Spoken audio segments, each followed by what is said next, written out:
Si on n'a pas un petit passé derrière, une expérience professionnelle et du caractère, comme disait ma collègue, on ne vient pas responsable d'immeuble, on ne tient pas. Parce qu'un responsable d'immeuble, c'est quoi?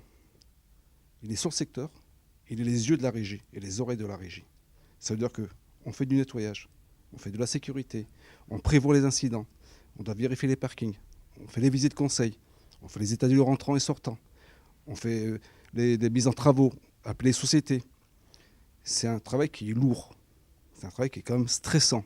Il n'y a pas que le ménage, il n'y a pas que le locataire, il y a aussi le boulot. On a encadré au niveau des responsables de secteur parce que nos responsables de secteur, ce sont des anciens. C'est des gens qui ont vécu déjà ça. Il y a certains qui sont montés dans les échelons. Et c'est vrai que quand on a un problème, ils savent de quoi on parle. Et ils ont une vision par rapport au travail et par rapport comment réagir par rapport à tel ou tel locataire, etc. Mais le plus dur, c'est la relation avec les locataires. Il faut savoir s'adapter avec les locataires. Chaque locataire est différent. On ne peut pas parler à un locataire comme on va parler avec un autre locataire. Donc pour ça, on a des formations quand même sur le stress. On a eu des formations sur le comportement relationnel. On est formé. Si on n'était pas motivé pour notre travail, on aurait arrêté déjà longtemps.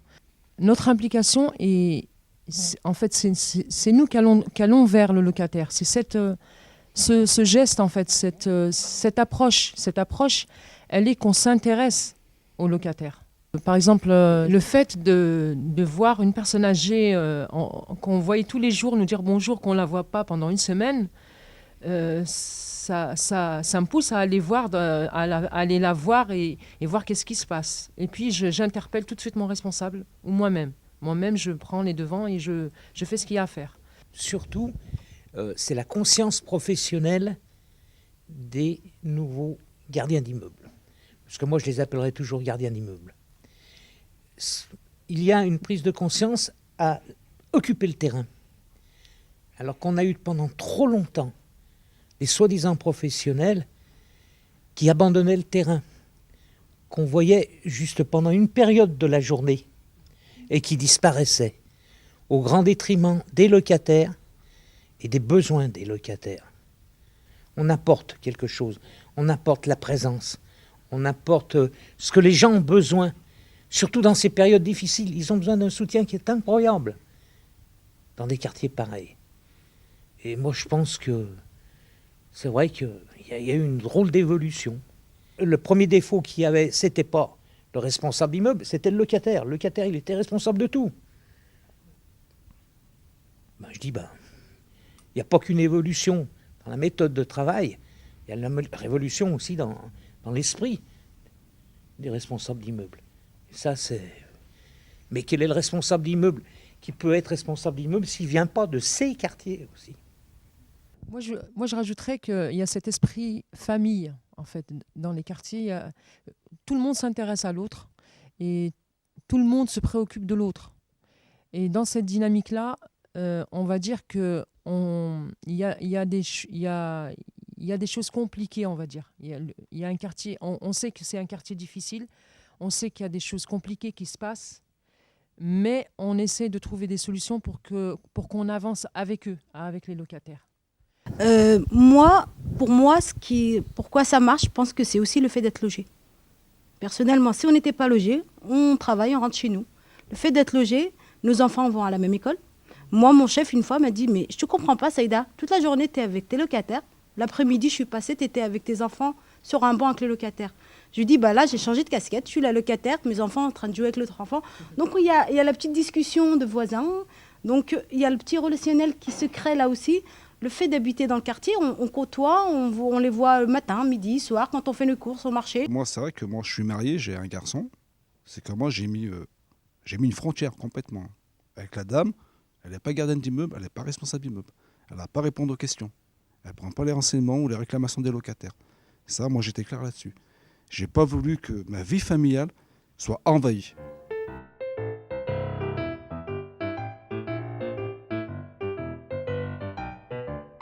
Le partenariat, comme je l'ai connu au début, c'est vrai qu'à l'heure actuelle, il n'est plus pareil. C'est-à-dire qu'au début, quand on a fait du partenariat, parce que maintenant, tous les quartiers ont été quand même un peu sectorisés, quoi. Chaque quartier a son identité, donc on travaille en partenariat plus sur le quartier que sur tout l'ensemble de la ville de Vaux-en-Velin. Donc à partir de là, nous au début, c'est vrai que le partenariat, on a fait pas mal de réunions avec la police, la municipalité, des autres bailleurs. C'est vrai qu'à partir de là, c'était plus riche parce qu'on avait la possibilité de mettre une figure à un poste bien précis sur la ville de Vaux-en-Velin, quoi. Et puis maintenant, c'est vrai que maintenant, on est plus sur des quartiers. Donc à partir de là, le partenariat, moi je pense qu'il s'est un peu affaibli. À Villeurbanne, on ne travaille pas du tout comme à Vaux-en-Velin, parce que moi, en fait, je fais partie de Vaux-en-Velin, mais je suis sur un quartier de Villeurbanne. Et c'est ce qui manque, ouais, le partenariat. Enfin, moi, sur Villeurbanne, il n'y en a pas du tout. J'en vois pas. Je travaille toute seule. Mes responsables de secteur gèrent avec les hautes autorités, mais moi, je ne vois jamais personne. Et c'est vrai que de temps en temps, j'aimerais bien voir la police ou voir des gens de la Courlis passer... pour expliquer ce qui me manque, pour expliquer ce que je voudrais. Et je ne vois jamais personne. Et c'est un gros manque, moi, que j'ai sur mon secteur. Donc je pense qu'aussi, il y a un vouloir du responsable d'immeuble. Il faut qu'on fasse sa place. Il faut y aller. Il ne faut pas attendre que ça vienne. Il faut bousculer un peu tout le monde. Dire, oh, je suis là, moi, je suis vivant, je suis présent. Voilà, donc je pense qu'il y a aussi une volonté du responsable d'immeuble d'aller frapper aux bonnes portes. C'est là que quand on parle de partenariat, on parle de tout ce qui s'ensuit. Il faudrait peut-être qu'on regarde aussi au sein de l'entreprise comment qu'on devrait vraiment fonctionner. Parce que le premier partenariat, c'est à l'intérieur de la boîte. Après, on parle d'autres partenariats. Dans le temps, quand il y avait des changements de tournée, par exemple, de camion, le gardien était tenu au courant, on en discutait, il y a des choses à faire et à revoir. On va revenir, si on n'y fait pas attention, à la solitude du gardien.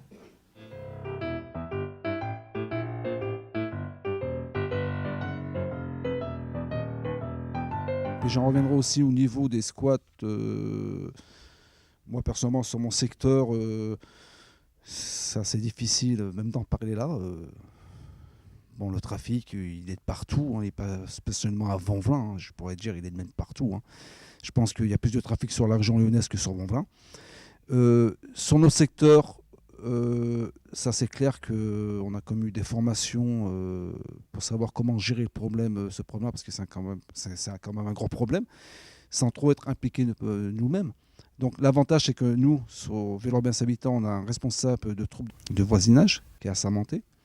Donc on a des fiches incidents qu'on remplit, qu'on lui donne, et après ça lui appartient. Nous, ça ne nous appartient plus. C'est une sorte de sécurité pour nous, mais on ne va jamais à l'affrontement, on ne va jamais voir le soir ce qui se passe dans les allées. Moi, en ce moment, en fait, c'est ce que j'ai. Donc, si vous allez sur mon secteur, ils sont là-bas. Donc, pendant plusieurs mois, ils squattaient des halls, ils cassaient les porte-placards, donc des parties communes. Ils cachaient ce qui leur appartenait. On a essayé de trouver des solutions avec l'agent assermenté. Donc on a mis en place, je fais des rapports régulièrement de la situation, et puis on a mis en place la société Zeus pour vérifier les allées, les halls, etc. Donc faire un tour. Donc après vient là le travail de l'agent assermenté qui convoque les familles et qui met à plat tous les problèmes qui se posent, parce qu'il y a des dégradations très, très graves. Et puis après, après la convocation, ils trouvent avec eux des solutions. Notamment une solution de l'expulsion. Moi, j'ai eu une famille qui a été expulsée. Donc, il y a eu, ils peuvent aller jusqu'à l'expulsion de la famille qui dégrade, justement. Donc, tous les locataires ont fait une pétition avec leur photocopie de carte d'identité, signature. Et donc, après, il y a eu l'expulsion. Et puis, depuis, moi, mon allée, elle est tranquille. Donc, voilà, on peut aller, justement, quand on est soutenu, on peut aller jusqu'à l'expulsion. Ça, avant, on ne l'avait pas dans les quartiers. Jamais les gens faisaient une pétition contre un locataire. Parce qu'ils avaient peur de représailles. Aujourd'hui, il y a une solidarité qui se fait auprès des locataires. Entre eux. Quand on intervient, en fait, on lance la procédure pour que les familles soient convoquées, les familles des jeunes qui squattent, donc soient convoquées. Mais voilà. Donc, c'est bien de trouver des solutions, mais il faut bien penser à la sécurité du gardien qui vit sur place. Il faut comprendre pourquoi Villeurbanne Habitat a pris l'initiative d'envoyer des agents de sécurité. Pour que la police nationale puisse intervenir auprès de ces délinquants qui font des dégâts dans les allées ou des squats dans les montées escaliers, il faut qu'il y ait des plaintes qui soient déposées par les locataires. S'il n'y a pas de plainte, la police ne peut pas intervenir comme ça. C'est pour ça qu'il y a eu cette mise en place de TSEUS. Moi, je voudrais rajouter quelque chose, excusez-moi, quelque chose qui m'a marqué, et je l'ai toujours encore en mémoire, et je n'arrive pas à sortir, malgré qu'on ait eu des formations, etc. Moi, j'ai un collègue de travail, c'est un secteur qui avait été agressé. La première chose qu'il a fait, c'est qu'il m'a appelé moi. Il n'a pas appelé le responsable de secteur ou qui que ce soit, il m'a appelé moi. En disant, viens vite, j'ai un gros problème, je suis en train de me faire frapper. Sur le coup, j'étais complètement paralysé, parce que je ne savais pas quoi faire. Après, je me suis dit, mais pourquoi il m'appelle moi? Et il était peut-être à 800 mètres de mon secteur. J'avais peur d'y aller et je devais y aller. Parce que je ne savais pas où j'allais aller, je ne savais pas dans quelle galère j'allais me retrouver. J'y ai été. Et quand je suis arrivé sur les lieux, j'ai trouvé le collègue allongé dans l'ambulance. Et ça, c'est quelque chose qui m'a marqué. Parce que c'est un gars comme moi, père de famille, on a presque le même âge, qui a eu malheureusement une agression par une personne, malheureusement qui a des problèmes de santé, etc. C'est vraiment quelque chose qui m'a marqué. Et quand c'est là, on a beau faire des formations, d'expliquer comment prendre du recul. Non, quand c'est rentré là, c'est très très dur. Je pense que le collègue a fait appel à toi parce que toi, tu connais la situation. Peut-être pas sa situation à lui, mais tu le comprends mieux. Alors qu'un responsable lui aurait posé 10 ou 100 questions avant d'intervenir. Toi, tu t'es pas posé la question, tu es parti. Il aurait fait autant et rapidement. Moi, je n'ai pas été agressée, mais malheureusement, on a trouvé un cadavre dans un local poubelle. Je t'assure qu'ils étaient une vingtaine de gardiens de mon secteur, d'autres bailleurs. Ils étaient là je ne sais pas, même pas avant mes responsables. Pourtant, je ne les ai pas appelés. Ils étaient tous là à me soutenir. Ils m'ont compris. Parce qu'ils se mettent peut-être à notre place, comme ils font le même métier. Ils comprennent ce qu'on subit.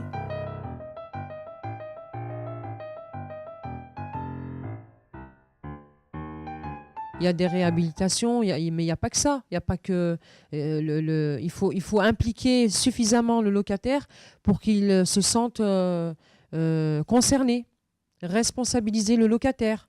Nous, on véhicule une bonne image positive, etc., du bailleur, mais ce n'est pas suffisant. Je ne sais pas, trouver des idées avec des partenaires, avec ce qui a été fait ailleurs, ou avec, etc., etc.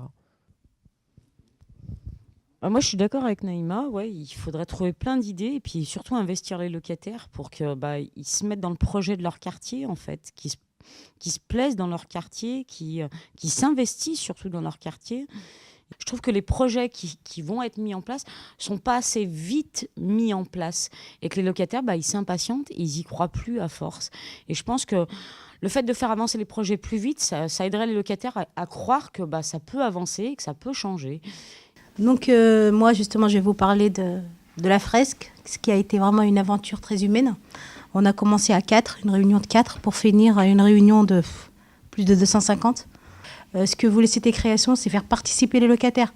Donc transcrire les idées des locataires sur les murs. C'était une bonne décision aussi de Villeurbanne Habitat de faire choisir les locataires, de donner la chance aux locataires de donner leur avis. Parce que c'était à eux, c'est eux qui vivent dans l'immeuble, c'est eux qui vivent dans ce quartier. C'est des images que les locataires protègent d'une façon, donc c'est assez respecté, pas de tag. En changeant l'image extérieure, la peinture, le visage, on a changé l'image des noirettes, mais ça a marché. Et je pense que les locataires sont toujours en attente de participer. Au début, ils savaient pas comment se lancer. Ils se disaient, mais qu'est-ce qu'ils veulent nous faire faire, quoi? Pourquoi nous? Pourquoi? Puis, au fur et à mesure, ils se sont lancés, ils se sont attirés comme un aimant. Il en fallait un, puis, au fur et à mesure, on était plusieurs. Donc, et puis là, ils sont toujours en attente de notre projet.